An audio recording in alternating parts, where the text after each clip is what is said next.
Boa tarde, gente. Vamos hoje assim falar. Eu vou hoje falar sobre uma questão importante que tem a ver com a tragédia de Petrópolis, né? Esta semana eu estava assim navegando pela internet, aí eu soube por acaso da história de um homem que sobreviveu à tragédia de 2011 e morreu nesta tragédia de Petrópolis deste ano, né? Era um homem de uns 40 e poucos anos que já tinha sobrevivido a várias tragédias.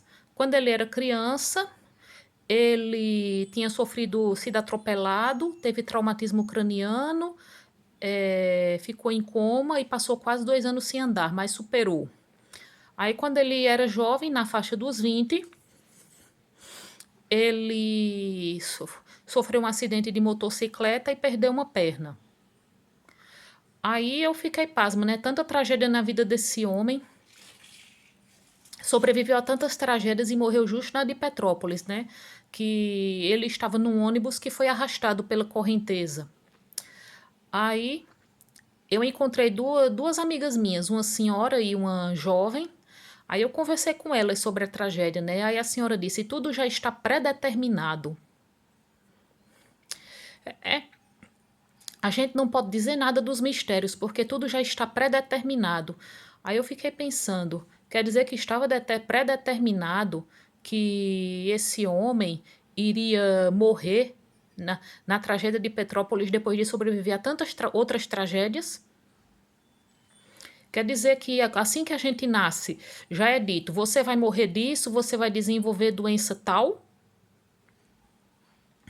E isso também me faz lembrar sobre uma senhora que uma vez me falou, né? Eu acho que eu já falei em algum outro vídeo que eu fiz, que ela disse: a gente faz nossos planos, mas Deus tem coisa melhor pra gente. Eu não sei que planos esse homem tinha, se esse homem tinha planos, mas com certeza ele não tinha planos de morrer é, em uma enchente. Aí essa ideia, aí eu pensei, ou então o melhor que Deus tinha para ele era ele morrer ainda jovem em uma tragédia. Todas as pessoas que morreram em Petrópolis com certeza queriam viver. Tinham planos para suas vidas. Aí o melhor que Deus tinha para elas era morrerem. Já estava predeterminado que elas iriam morrer tragicamente. Que já hoje eu ouvi que eram para 198 vítimas. Isso se ainda não houver desaparecidos. Era isso que estava predeterminado. Era esse o melhor que Deus tinha para essas pessoas.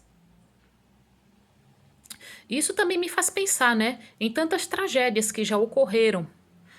Como eu já falei algumas vezes também do caso dos Mamonas Assassinas, eles eram jovens, tinham os planos deles. Morrer num acidente de avião era o melhor que Deus tinha para eles. Já estava predeterminado que eles morreriam daquele jeito. Pensemos também em tantas outras. Estava predeterminado que Isabela Nardoni seria morta pelo pai e pela madrasta, ou que Henri Borel seria morto pela mãe e pelo padrasto.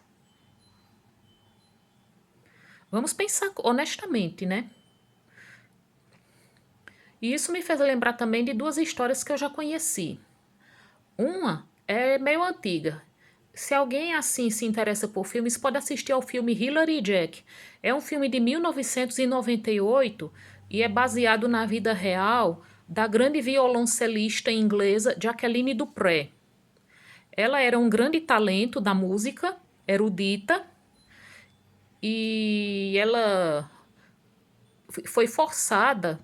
Ela teve uma carreira brilhante, a carreira tudo estava indo muito bem, até que ela começou a desenvolver esclerose múltipla.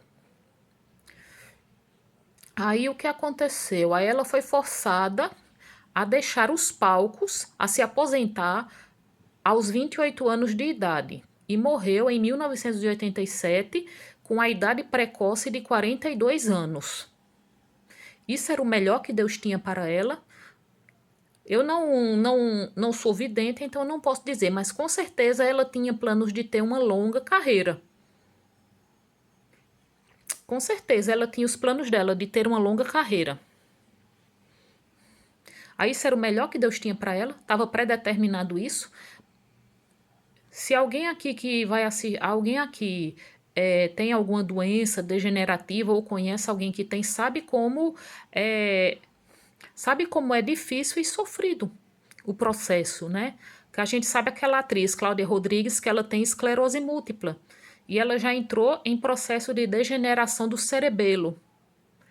Ela com certeza tinha planos de continuar atuando, mas teve uma carreira, uma bem-sucedida carreira como atriz e comediante, interrompida por uma doença irreversível. Os tratamentos, a gente sabe, né? Não existem milagres. A gente nunca ouviu falar de ninguém que se curou de esclerose múltipla ou esclerose lateral amiotrófica ou doença de Parkinson pela oração. Tudo que se pode ter é a ciência, que proporciona remédios e tratamentos para retardar os avanços dessas doenças, né? E que a ciência tem feito pesquisas no sentido de buscar uma cura. Assim como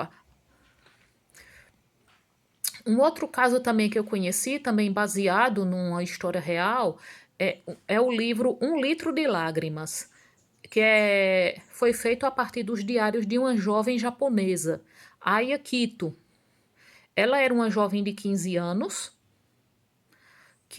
uma jovem normal, uma estudante exemplar, que ela estava se preparando para entrar no colegial, que lá os exames para entrar no colegial são muito difíceis.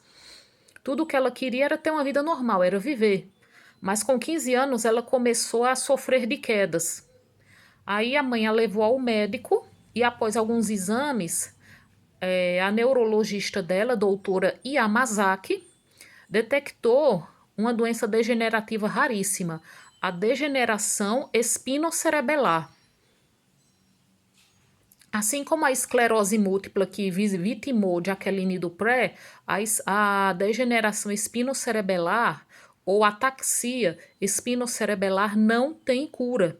Tudo o que se pode fazer é tentar retardar o avanço da doença. A Akito, ela morreu aos 25 anos, em 1985, ainda desejando viver. Ela tinha planos. Então estava predeterminado que ela morreria de degeneração espinocerebelar.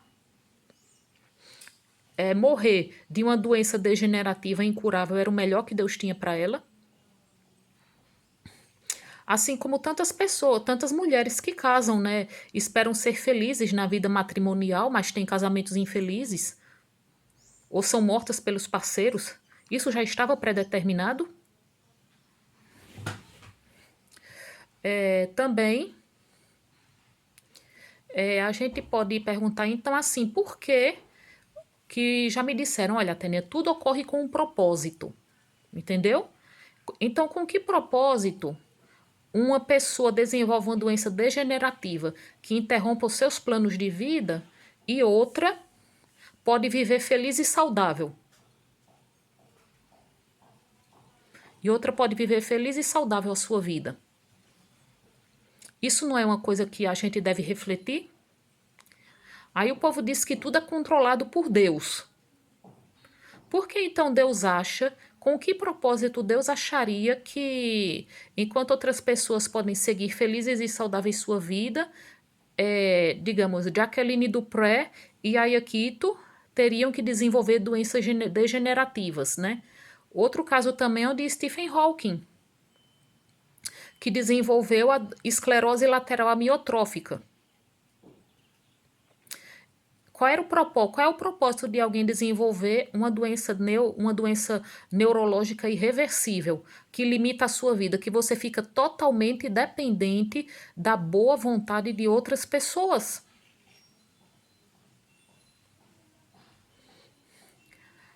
É aquela coisa. Então, assim, se tudo está predeterminado, nós somos meras marionetes nas mãos de Deus, fantoches. Quer dizer, então, que tudo que nós fazemos é inútil, porque tudo já está determinado. Aí isso vai de encontro também à questão do livre-arbítrio. Não é uma coisa a se pensar? Então, assim, eu encerro este assunto, porque isso não é uma coisa, não é algo assim a que a gente possa chegar a uma conclusão, né? É algo para se pensar. E eu não posso tirar nenhuma conclusão, porque afinal de contas eu não sou dona da verdade. Boa tarde a todos.